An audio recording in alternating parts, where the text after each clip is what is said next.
just Syria. Because as it was just said, before Syria, it was Libya. Before Libya, it was Egypt. Before Egypt, it was Tunis. While it was Libya and Tunis and Egypt, it has always been Yemen, and still is, and Bahrain, and other places. It's Africa. When there was an Arab Spring, there was an African Spring. There are a lot of democratic initiatives in Africa. We should be envisioning the creation of the kind of third world solidarity that came out of the Bandung Conference. Because if you're talking about going against the political and strategic and geostrategic interests of superpowers, it's going to take more than just the Muslims. It's going to take a third world initiative. It's going to take solidarity with people struggling here in this country to ensure that the power of this country isn't used to tear nations apart or to sit on the sidelines as nations are torn apart. That's going to take a lot of willpower, determination, solidarity. But this is our chance to begin building those connections. This is our chance to begin cultivating that vision. And Syria is the fuel. Syria is the fuel for us and the immediate motivation. But the vision should be wider than Syria, because Syria is a symptom of a bigger problem in our world. And we have to begin to think about how we can address that bigger problem. And one of those problems, one of the roots of those problems, is the foreign policy of our country. We have to begin to think how we can address that in a constructive way that benefits Syrians and everyone else. So brothers and sisters, don't despair. Don't give up hope. Don't say, oh, it's too big for me, but be motivated. Allow these things to motivate you. Allow them to build up a fire inside of you, but don't let that fire burn indiscriminately. There's nothing constructive. Focus that fire so it becomes a laser beam. When fire when heat is just randomly and uncontrolled spewed out, then it can do more harm than good. It can burn things down. It can go where you don't want it to go.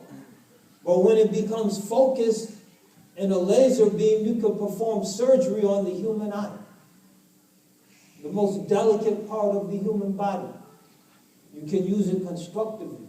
So focus the fire. Make it into a laser beam. Develop plans for your life. Come together with your friends.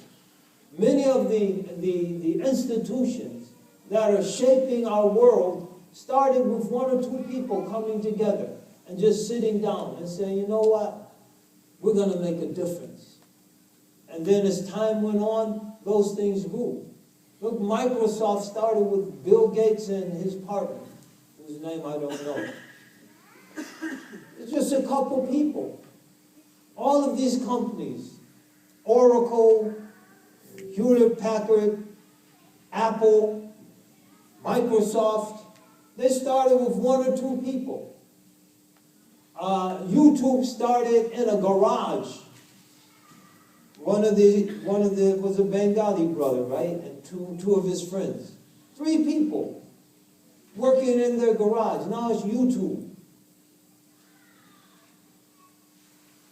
The greatest things can start with the smallest idea. And if that idea is cultured and nurtured, cultivated, and Allah Ta'ala gives it tawfiq, it can grow. So don't be afraid to dream that Syria can be liberated. Don't be frustrated. As the introducer, Muhammad Ali, I just think boxers, look at this. As Muhammad Ali mentioned, كَتَبَ اللَّهُ لَأَغْلِبَنَّ أَنَا وَرُسُلِي. Allah has ordained, He said, I will be victorious along with my messengers and those who follow them. وَكَانَ حَقًّا عَلَيْنَا نَصْرُ الْمُؤْمِنِينَ. We made it a right. We can't impose a right on Allah subhanahu wa ta'ala. But Allah says He's made it a right on Himself to assist the believers. وَأُخْرَى تُحِبُّونَهَا نَصْرٌ مِّنَ اللَّهِ وَفَتْحٌ قَرِيبٌ وَبَشِّرِ الْمُؤْمِنِينَ. Something else all of you would love. Help from Allah, a speedy victory, give glad tidings to the believers. وَلَا تَيْأَسُوا مِنْ رَوْحِ اللَّهِ إِنَّهُ لَا يَيْأَسُ مِنْ رَوْحِ اللَّهِ إِلَّا الْقَوْمُ الْكَافِرُونَ. Don't despair of Allah's mercy. It's only a disbelieving people who despair of Allah's mercy. So brothers and sisters, don't despair. Don't get depressed. You mentioned at Jum'ah, لَا تَهِنُوا وَلَا تَحْزَنُوا وَأَنْتُمُ الْأَعْلَوْنَ إِن كُنْتُم مُؤْمِنِينَ. So don't be weakened, don't be saddened while you are uppermost, if indeed you are believers. Just understand, these are the tests of the dunya. Everyone that's killed, 100,000 people, that's 100,000 people in Jannah, inshallah. قَتْلَانَا فِي الْجَنَّةِ وَقَتْلَاكُمْ فِي النَّارِ. Our deceased are in Jannah. كما قال صلى الله عليه وسلم. So these are believers. And inshallah, bi'idhnillah, their death won't be in vain. Whether it's in Egypt or in Syria rather, or Palestine or Egypt, that beautiful things will come from the land that is nurtured by the blood of the martyrs. Beautiful flowers will come up out of that land. Inshallah, there'll be beautiful, beautiful development that all of us will break into tears of joy when we see them. And Allah, if Allah loves the people, we mentioned, إِذَا حَبَّ اللَّهُ قَوْمًا ابْتَلَاهُمْ. If Allah loves the people, He tests them. And perhaps one of the reasons the Syrians are being tested, in a way the Egyptians and the Libyans and the Yemenis and the Bahrainis and the others aren't being tested, is because that's a people Allah Ta'ala loves. Barakallah fi shamina. Because they're people of faith.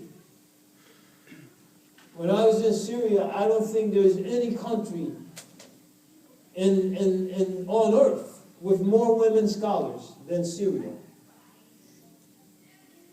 I don't think there's any country with more women who have memorized Quran than Syria.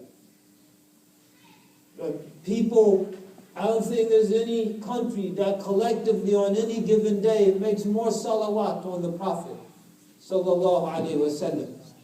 Ibn Nabi. The people always making salawat, always invoking the Prophet sallallahu alaihi wasallam. Rabiul Awwal is like Rabiul Awwal wal Akhir.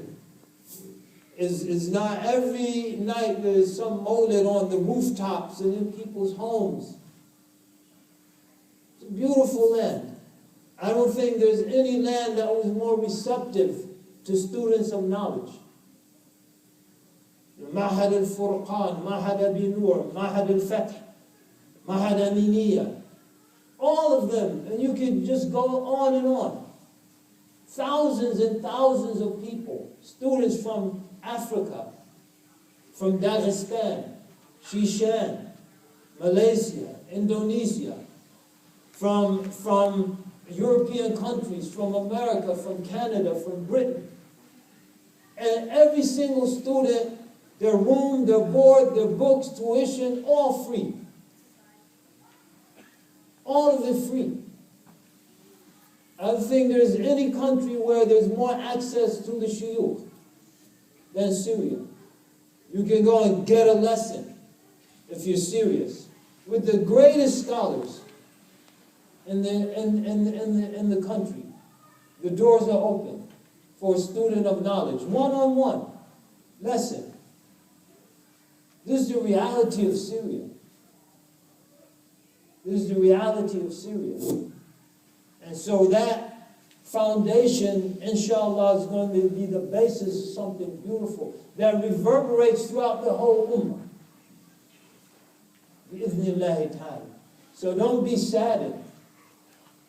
Don't be weakened. Don't be despair. Don't despair. Don't be depressed. Be inspired to stand up and work towards a vision of a free Syria. $92 million. Let's make it $500 million. $500 million. One brother came to me maybe 3 weeks ago in Orange County. I want to go to Syria and fight. I said, brother, do you have a job? Go get another job. All the money from your second job, send to Syria. There's plenty of people can fight. But there's no money. There are not enough medical supplies. Take your second job and use every penny to buy medical supplies to send to treat the wounded. You kind of calm down. You should have been excited. Wow, yeah, I can do that.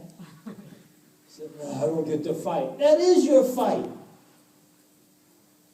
That is your fight. But it's hard. It's not glamorous. Not stimulating. You know, where people respond to stimulus.